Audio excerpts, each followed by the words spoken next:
Next, Mr. Chameleon and the Locked Room Murder Case.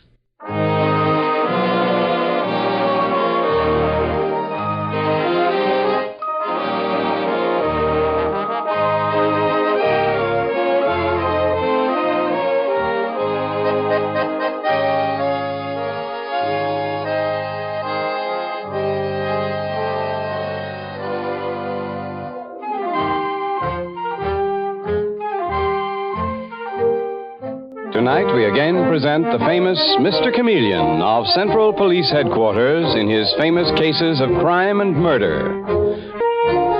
Mr. Chameleon, as you know, is the famous and dreaded detective who frequently uses a disguise to track down a killer. A disguise which at all times is recognized by the audience. Tonight, we give you Mr. Chameleon in the Locked Room Murder Case.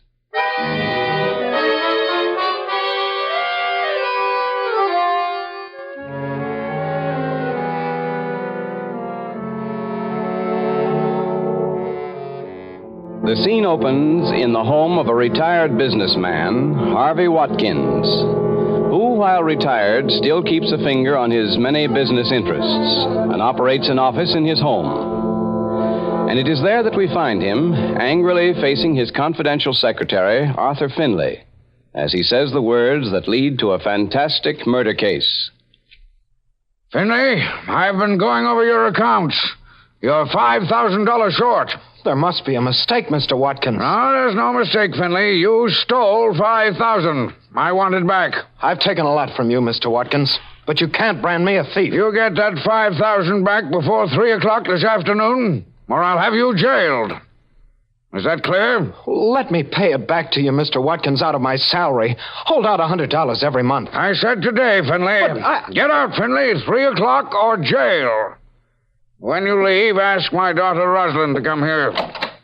Here she is now, sir. Oh, come in here, Rosalind, and shut the door. Yes, Father, what is it?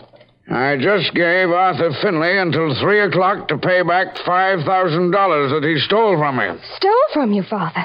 Why, that's awful. Rosalind, there's also some $20,000 in bearer bonds missing from my strongbox. What? Do you think he stole those too, Father? No. You or your husband, one or the other, stole them. Bruce or I stole... What are you talking about, Father? I'm talking facts. You tidy up this room in the morning? That's because we haven't a maid now. I keep the whole house clean. We haven't a maid because you're too stingy to pay the current wages. Chances are you found the key to the strongbox in my room, gave it to your husband, Bruce, and he used it to open the box and nip the bonds. This is fantastic. Find that husband of yours, Rosalind. I'll make him the same proposition I made Arthur Finley. Tell him to get those bonds back to me before 3, or I'll have him jailed. But, Father... They've only been missing a couple of days. Chances are he hasn't cashed them yet. He never took them, Father. Bruce just wouldn't. You heard me, Rosalind. The bonds back before 3 or jail for the both of you. Father, think what you're saying. Having your own daughter and her husband arrested as thieves. It's too horrible. It won't be if you return what you stole from me. Here by 3 or jail. Stop slobbering, Rosalind. It's cold in here, Father. Shall I light the gas grate? You light out and tell your husband what I said. That's all you've got to worry about. All right, Father. Oh, you, Mr. Fisher. Hello, Rosalind. Your father sent for me. I'll say I sent for you, Fisher. Come in. Mr. Fisher, please intervene with Father for me. I've done it lots of times, Rosalind. What's up, my dear? Get out, Rosalind, and shut the door. Remember what I said. Yes, Father. What's happened, Watkins, old man? You look ready to break a blood vessel. Now, listen, Fisher. I'm telling you this because I'm surrounded by a pack of thieves.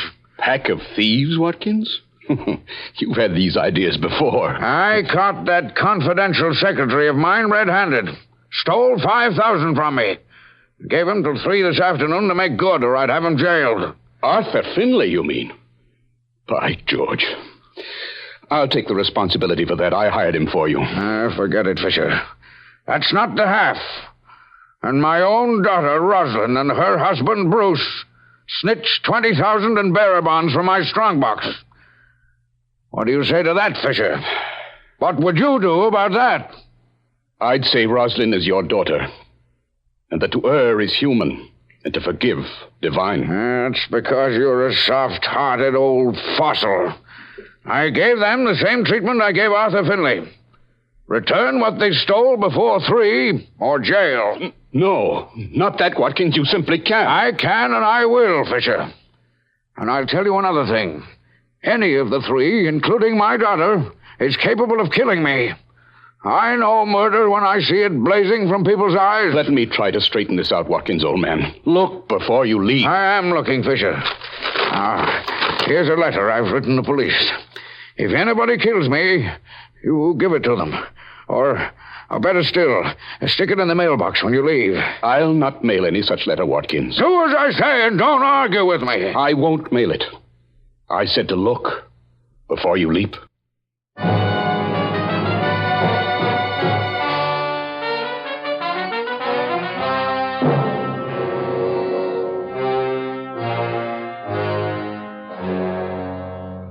Now it is exactly 10 minutes before 3 o'clock, the hour set by Harvey Watkins to have the money he accused his secretary, Arthur Finley, of stealing returned to him or be jailed.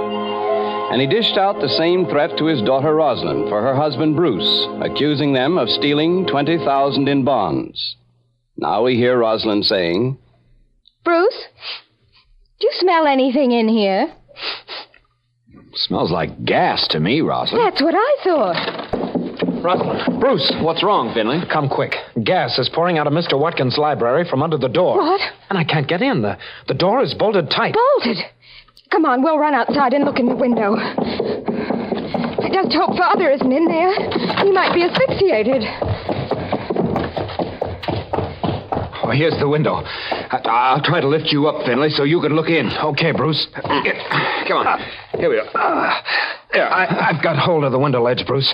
Steady now. Do you see anything, Mr. Finley? Your father. Your father, Rosalind. He slumped down before the door. I think he's dead. No, he can't be. I'll break the glass in. Hand me that rock, Bruce. Here. Thanks. That'll let some of the gas out of the room. Is Father dead? Yes. I'm sure he is, Rosalind. Then he committed suicide. Call a doctor. I'll phone the police. Why the police, Finley?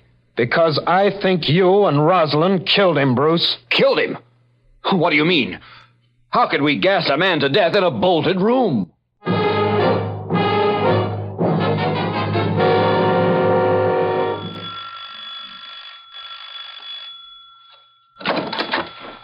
Good afternoon. I'm Chameleon of the police. You called for us? Yes. My father committed suicide. Oh, please come in. Thank you. We had your call to that effect. I take it that you are Rosalind Watkins Rogers? Yes. This is Detective Dave Arnold. How do you do, Mrs. Rogers? I can't understand why Father should have ended his own life, Mr. Chameleon. Well, after your call reporting his suicide, Rosalind, we had a second call reporting that he was murdered. I don't understand. Detective Arnold and I do not investigate suicide cases, Rosalind. Only murders.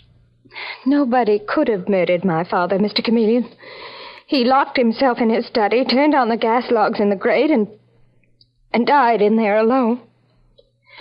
The door is still locked. We couldn't get in. That's quite true, Mr. Chameleon. Oh, this is my husband, Bruce Rogers, Mr. Chameleon. How do you do, Bruce?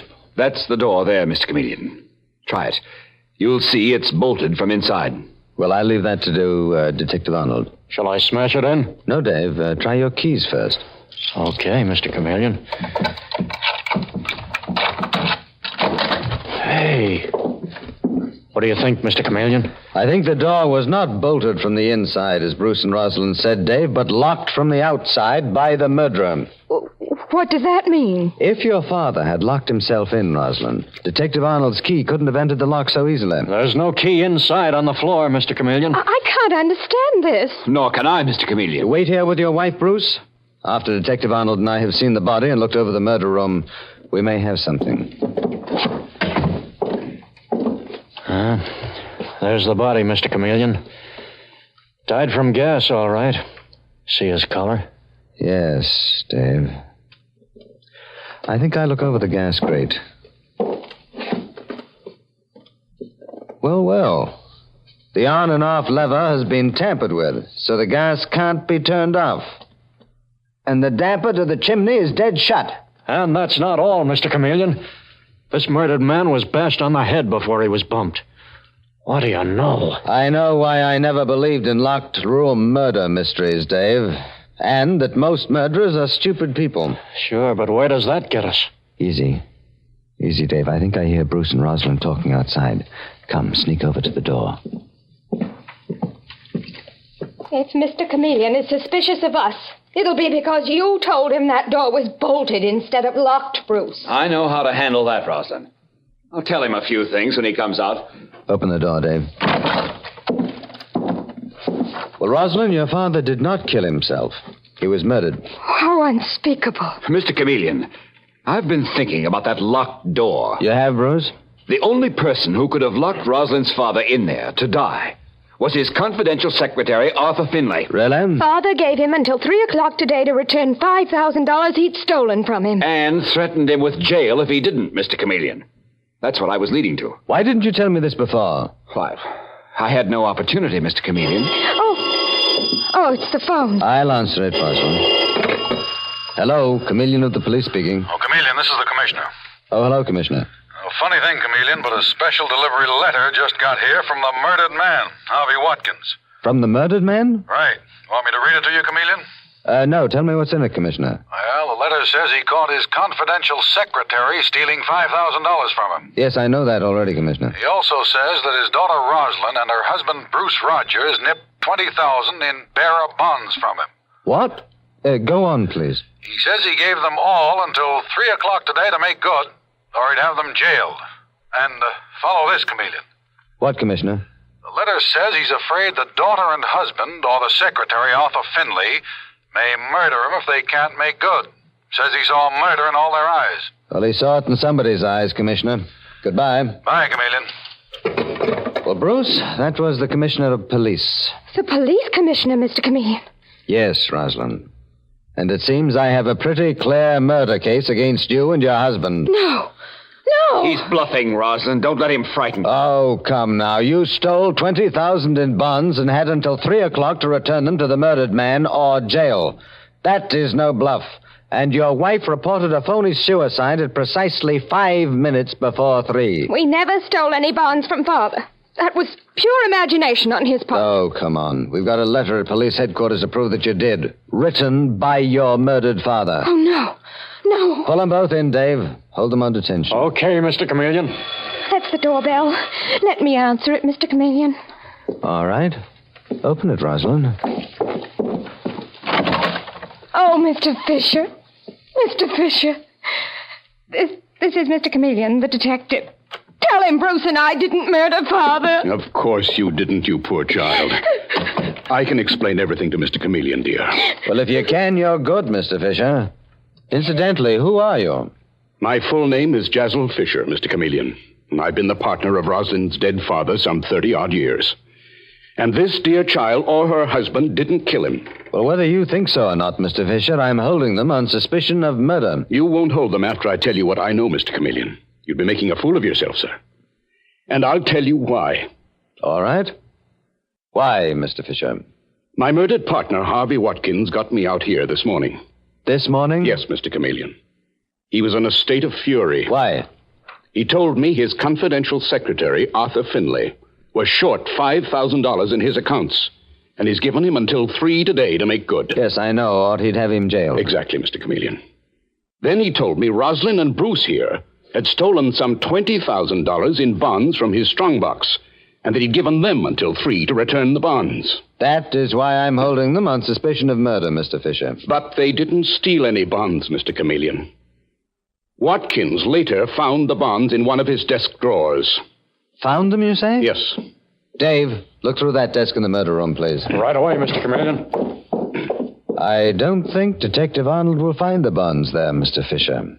Not there, Mr. Chameleon? Why not? Because of a letter the murdered man sent to police headquarters. What? Did Watkins mail that letter after all?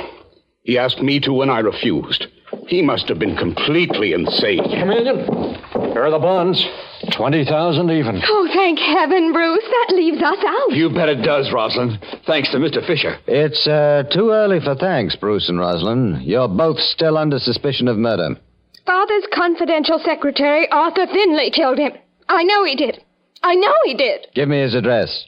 Leave it to me to find out if he did. All I know is that you insisted your father had killed himself in a locked room when he actually was murdered.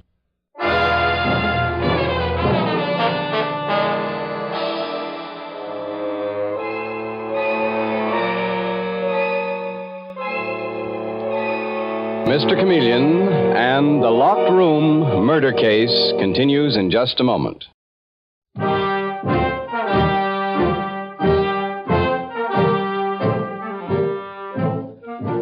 And now back to Mr. Chameleon and the Locked Room murder case. When Harvey Watkins, a wealthy retired businessman, is found dead in his study with the door locked and the room filled with gas, Mr. Chameleon discovers that Watkins' own daughter, Rosalind, and her husband, Bruce Rogers, might have murdered him.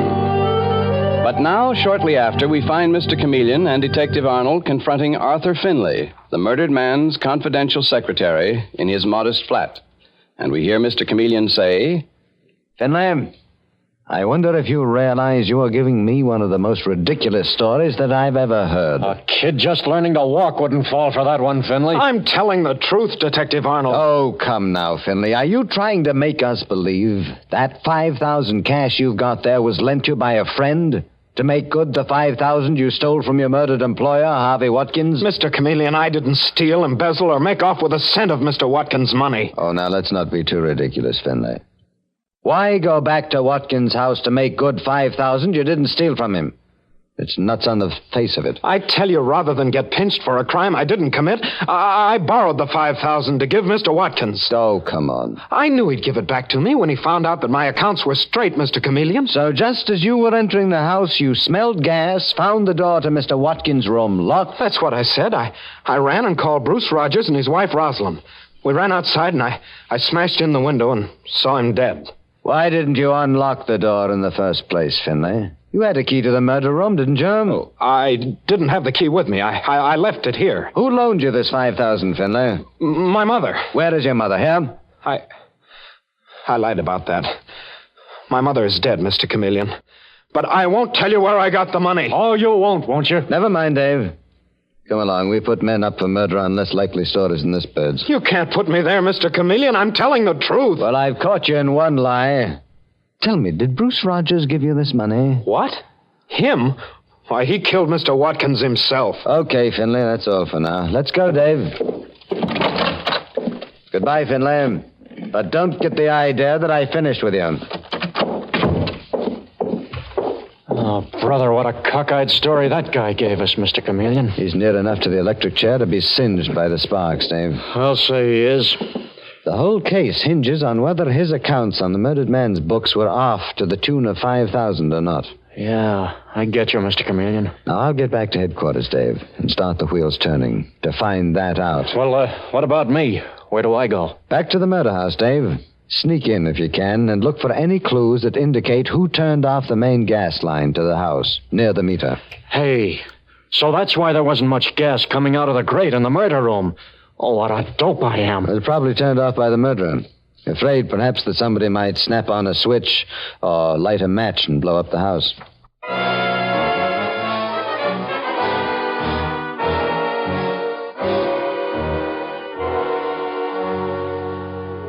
And now, 1 hour later, at Central Police Headquarters, we hear Detective Dave Arnold saying, Well, that turned out to be another dead end, Mr. Chameleon. The gas was shut off near the meter, all right. But otherwise, there wasn't a single clue. Get anything yourself on Arthur Finley's books? Well, I found out they seem to be in order, Dave. Didn't take you long, Mr. Chameleon. No, Mr. Fisher, the murdered man's partner, put me straight on that point. That doesn't mean that Finley isn't our man. No, but if he is, that lets out Bruce Rogers and his wife Rosalind, the victim's daughter. Nobody's out, Dave. Well, then who did it, Mr. Chameleon? Well, when I get out there disguised as a gas fitter named Al Hicks in the next hour, Dave... Well, you want me to get everybody out to the murder house now? Yes, Dave. Especially Finley, the young secretary. Mr. Fisher is going to be there waiting for you. Come in while I'm getting on my disguise. I'll tell you what part you play then. Okay. But I sure wish I knew who we're coming out with, Mr. Chameleon. I think I do, Dave. But it'll take some fancy footwork to pin the killer down.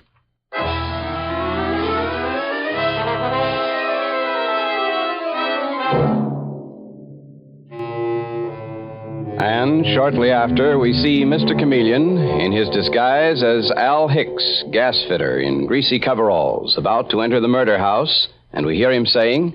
Dave, before we go in, here's the voice of my disguise. That the gas grate Mr. Chameleon wants me to look at, Detective Arnold? Uh-huh. I got you, Mr. Chameleon. Okay, now I'll open the door.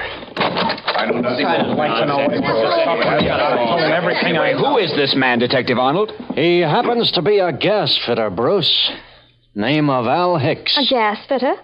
A gas fitter? Yes, that's right, Rosalind. Is, that the gas grate Mr. Chameleon wants me to look over, Detective Arnold? Yes, it is, Mr. Hicks. So start moving, will you? Mr. Chameleon wants me to find out if the off-and-on lever has been tampered with. Well, has it been, Hicks? Don't take an expert like Al Hicks to tell you that, Detective Arnold. Look at it yourself. Been fixed so it can't be turned off. Gas would keep coming no matter what you did. It hasn't been tampered with. Certainly it hasn't, Bruce. You're saying that, Rosalind, because your husband Bruce murdered your father. I saw Bruce fooling with it myself this morning. Well, if you did, why didn't you tell me that this afternoon, Arthur Finlay? I forgot it until this moment. Say, you're not a gas fitter. You're Mr. Chameleon in disguise. Well, that's right. That's right, I'm Chameleon.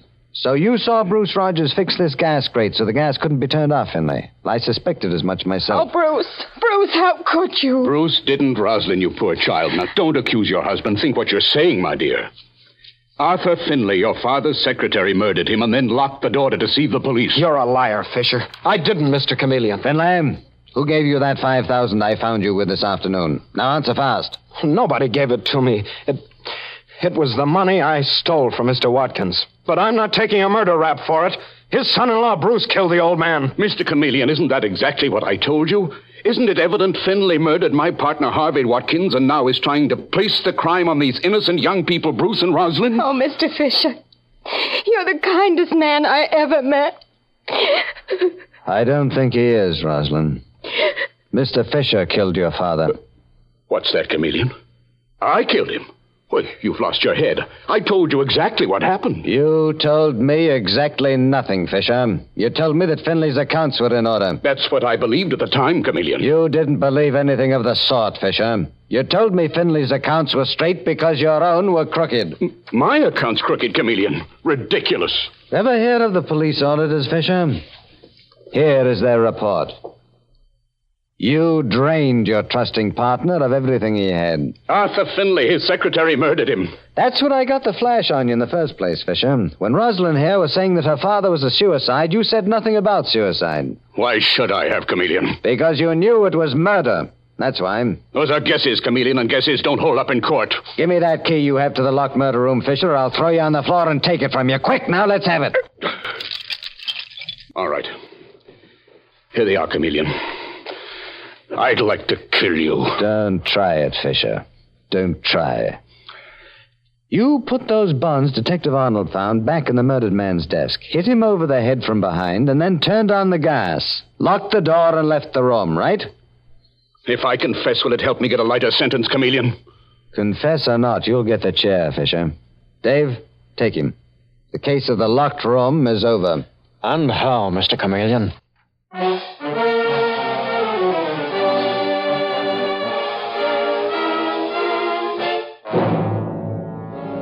And with these words, Mr. Chameleon concludes tonight's murder case.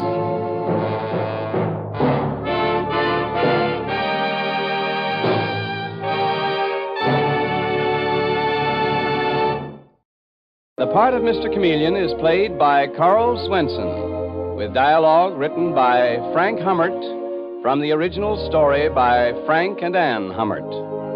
It is directed by Richard Leonard with music by Victor Arden. Your announcer is Howard Claney. This is CBS, the Columbia Broadcasting System.